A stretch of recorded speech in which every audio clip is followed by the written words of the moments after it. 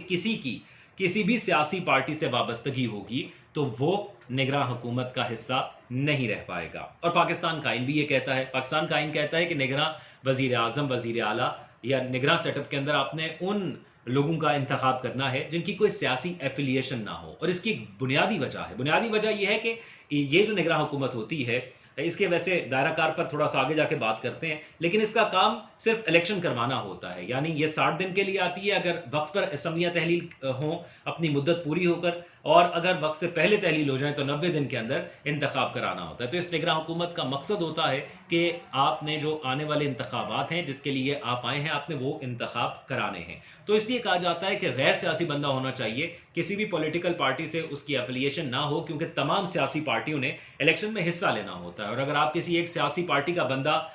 اس کی اسی پوزیشن پہ لگا دیں گے جس کا کام صاف اور شفاف الیکشن کرانا ہو، تو پھر صاف اور شفاف الیکشن کرانا ممکن نہ ہوگا، یا پھر سوالات اٹھ جائیں گے ان الیکشن کی شفافیت کے حوالے سے. لیکن اس کے باوجود یہ پچھلے ہفتے کی پریکٹس ہے کہ جو لوگ نگراں حکومت کے اندر آئے تھے اور جن کی سیاسی وابستگیاں تھی کے پی کے میں، ان کو ڈی نوٹیفائی کر دیا گیا ہے، انہوں نے خود استعفیٰ دے دیا گیا ہے. لیکن اس کے باوجود نگراں وزیر اعظم کا انتخاب ایک پولیٹیکل پارٹی سے کیا گیا ہے. اس پولیٹیکل پارٹی کے یہ سینیٹر ہیں جو کہ اس وقت سینٹ کا حصہ ہیں. خیر بطور سینیٹر وہ رہ سکتے ہیں پاکستان کے نگراں وزیر اعظم، لیکن کسی پولیٹیکل پارٹی کی ایفیلیشن ہونا یہ بڑا سوالیہ نشان ہے. انوار الحق کاکڑ اب اس کو کس طرح لے کے چلتے ہیں یہ دیکھنا ہوگا، کس طرح شفافیت کو یقینی بناتے ہیں. اور یہ لوپ ہول جو میں آپ کو کہہ رہا ہوں، ویڈیو کے شروع میں بھی کہا ہے، بڑا اہم پوائنٹ ہے. یہ ایک ایسا لوپ ہول چھوڑا گیا، یہ ایک ایسا پوائنٹ چھوڑا گیا ہے کہ جب چاہیں گے یہ نگراں وزیر اعظم کو ہٹا سکتے ہیں. یعنی جب بھی یہ چاہیں الیکشن کمیشن ایک نوٹیفیکیشن کرے گا، ایک درخواست لکھے گا یا ایک احکام جاری کرے گا کہ بھائی آپ کی تو پولیٹیکل پارٹی سے ایفیلیشن ہے، آپ نہیں رہ سکتے نگراں وزیر اعظم. اور میری کچھ لوگوں سے بات ہوئی ہے، کچھ لوگوں کا ماننا یہ ہے کہ یہ اگر الیکشن کو ابھی تو ہم کہہ رہے ہیں نا کہ 3 ماہ کے اندر الیکشن ہونے ہیں، آئین تو یہ کہتا ہے، آئین کی کتاب میں لکھا ہوا ہے کہ 3 ماہ کے اندر آپ نے الیکشن کروانے ہیں، اور ان 3 ماہ کے اندر الیکشن کروا کے آپ نے ایک نئی حکومت کو سونپنا ہے، کیونکہ یہ 3 ماہ کی بھی گنجائش اس لیے ہے کیونکہ آپ نے وقت سے پہلے اسمبلیاں ڈیزالو کی، اگر وقت پر ہو جاتی تو 60 دن کے لیے، لیکن اسمبلیاں ڈیزالو ہونے سے پہلے کہہ دیا گیا کہ مردم شماری کا ایک کہا گیا کہ نئی مردم شماری پر ہوں گے، تو اب اس کے لیے مزید وقت چاہیے، اب الیکشن کہیں فیبرری میں ہوتے ہوئے دکھائی دے رہے ہیں، یہ بڑا اہم معاملہ ہے کیونکہ آئی ایم ایف کے ساتھ ہماری 2 قسطیں رہتی ہیں، وہ بھی اسی عرصے کے اندر آئیں گی، اکتوبر میں آئی ایم ایف کا ایک وفد پاکستان کے اندر جو ہے آنے کے امکانات ہیں، ہمیں آپ کو یاد ہوگا کچھ عرصہ پہلے آئی ایم ایف سے جو 9 مہینے کی ڈیل ہوئی تھی اس میں سے صرف ایک قسط پاکستان کے پاس آئی ہے، 9 مہینے کے اندر وہ تمام پیسے پاکستان میں آنے ہیں جو کہ 3 قسطوں کی صورت میں ہیں، تو اس صورتحال کو کس طرح دیکھا جائے گا، اس صورتحال کو کس طرح لیا جائے گا، یہ بھی ایک اہم سوال ہے، لیکن یہ لوپ ہول بالکل اس کے اندر موجود ہے، اور نگراں حکومت کے حوالے سے اگر بات کریں تو ان کے اختیارات میں نے جیسے آپ کو بتایا کہ صرف 60 دن کے یا 90 دن کے ہوتے ہیں، اور صاف اور شفاف انتخابات کرانا ان کی ذمہ داری ہوتی ہے، لیکن یہ معاملہ اب نہ 60 دن پر رکا ہے نہ 90 دن پر رکا ہے، ایسا لگ رہا ہے کہ یہ فیبرری تک جائے گا، اور فیبرری کے بعد جو لوپ ہول ہے وہ کام آئے گا، اگر تو یہ آگے لے کر جانا چاہتے ہیں اس نگراں حکومت کو، تو پھر ہو سکتا ہے کچھ لوگوں کا ایسا ماننا ہے کہ پھر جو ہے یہ لوپ ہول ہے اس کو استعمال کیا جائے گا، اگر یا کسی ایسے موقع پر کہ جن کی طرف سے یہ نام آیا ہے ان کو اگر لگا کہ جو نگراں وزیر اعظم صاحب ہیں انوار الحق کاکڑ صاحب وہ ان کی امیدوں پر پورا نہیں اتر رہے، تو پھر وہ اس لوپ ہول کو استعمال کریں گے۔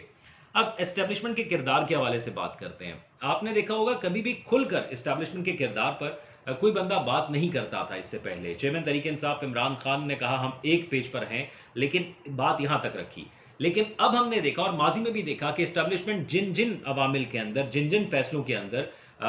جو ہے وہ حکومت کو یا کسی کو بھی سپورٹ کرتی تھی، وہ کوشش کرتی تھی کہ اس کو راز میں رکھا جائے، لیکن اب ہم نے دیکھا ہے کہ اسٹیبلشمنٹ جن جن معاملات کو سپورٹ کرتی ہے وہ اس چیز کو پبلکلی اون بھی کرتی ہے، آپ نے دیکھا ہوگا کہ جو بھی فیصلے اس وقت اسٹیبلشمنٹ کر رہی ہے اس کو پبلکلی اون کیا جا رہا ہے، وہ آپ کے وزیر اعظم شہباز شریف ہوں جو کہ سابقہ کچھ دیر میں ہو جائیں گے جیسے ہی حلف اٹھایا جائے گا نگراں وزیر اعظم کا، یا جس وقت میں آپ سے یہ گفتگو کر رہا ہوں تو شاید نگراں وزیر اعظم نے حلف اٹھا لیا ہو اور شہباز شریف صاحب سابق وزیر اعظم ہو گئے ہوں، تو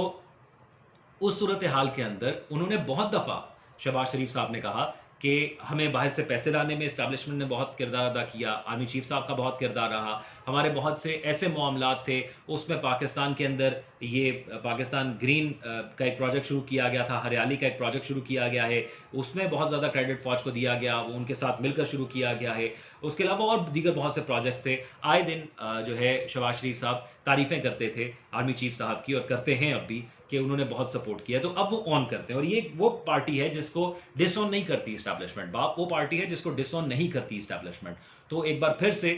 وہ بتا رہے ہیں کہ جو ہمارا فیصلہ ہوگا وہی حتمی فیصلہ ہوگا۔ مجھے دیجیے گا اجازت، آپ کی کیا رائے ہے پاکستان میں جو اس وقت سیاسی ماحول ہے یا مستقبل میں آپ کی کیا امید ہے اس سیاسی صورتحال سے، اس سیاسی سیٹ اپ سے؟ آپ کمنٹس میں ضرور آگاہ کیجیے گا، اپنا خیال رکھیے گا، ہمارے فیس بک پیج اور یوٹیوب چینل کو لائک اینڈ سبسکرائب کیجیے، شکریہ۔